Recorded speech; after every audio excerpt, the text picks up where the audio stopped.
Hi everyone, call me Miss Adinda.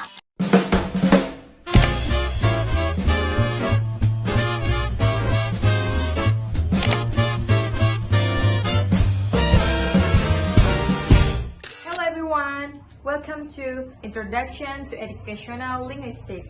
In this course, we will explore how language works in education. Check it out! Have you ever actually stopped to think about what happens when we talk? Every single time we speak, write, or send a quick text, we're essentially beaming these invisible packages of information to each other.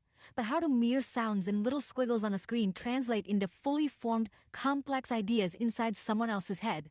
Well, today, in this explainer, we are going to decode the invisible mechanics of human communication, and we'll explore the hidden architecture of how we actually understand each other. It sounds like a total philosophical riddle, right? What exactly is meaning? I mean, we use language effortlessly every single day. We use it to order our morning coffee, argue about our favorite movies, or tell someone, I love you.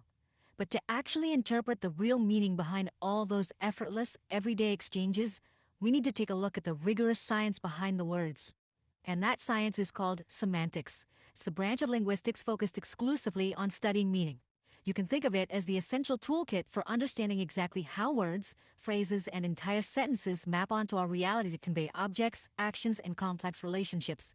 It's literally the bridge between a sound we make out loud and the image that instantly pops into your brain. So, here's our roadmap for this explainer. First, we'll dive into the science of meaning. Second, the building blocks of words. Third, the web of word relations. Fourth, meaning through contrast. And finally, how words change over time. Okay, part 1, the science of meaning. So, while humans have obviously been communicating for millennia, treating language as a rigorous science is actually surprisingly new. Michel Briel basically laid the groundwork as the father of modern semantics. Then, Ferdinand de Saussure fundamentally shifted how we think about this stuff by separating the signifier, which is the word itself, from the signified, the actual concept it represents. From there, scholars like Geoffrey Leach and John Lyons mapped out how all these concepts relate. Together, these folks took this highly abstract human behavior and built a tangible analytical system out of it. Moving right along to part 2, the building blocks of words. There's this fascinating distinction between the actual words we say and the underlying concept they represent. Forms like writes, writing, wrote, and written are the physical words we speak or type out. But the core abstract vocabulary item, in this case, write, is what linguists call a lexeme. So when you look up a word in the dictionary, you're actually looking up the lexeme. It's the parent concept that acts as an umbrella for all those different variations. But how do our brains actually tell these core concepts apart? Well, we use semantic features. Meaning is actually almost mathematical. We break words down into these basic binary toggles. Take the word man. It has the features plus human, plus adult, and plus male. Woman shares plus human and plus adult, but toggles over to minus male.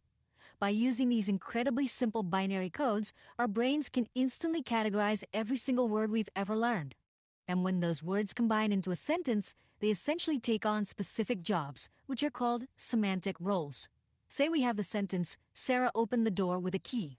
Here, Sarah is the agent, she's the doer. The door is the theme, the affected object, and the key is the instrument used to actually get the job done. So meaning isn't just some static list, it's a dynamic stage play, where literally every word has a role. Which brings us to part 3, the web of word relations. Now, you're probably pretty familiar with these lexical relations already. We have synonymy, which is words with shared meanings like begin and start, and we have antonymy, which are direct opposites like hot and cold. This just goes to show how our brains naturally want to organize language by clustering the similarities together and repelling the opposites. But of course, the web gets infinitely more complex than that.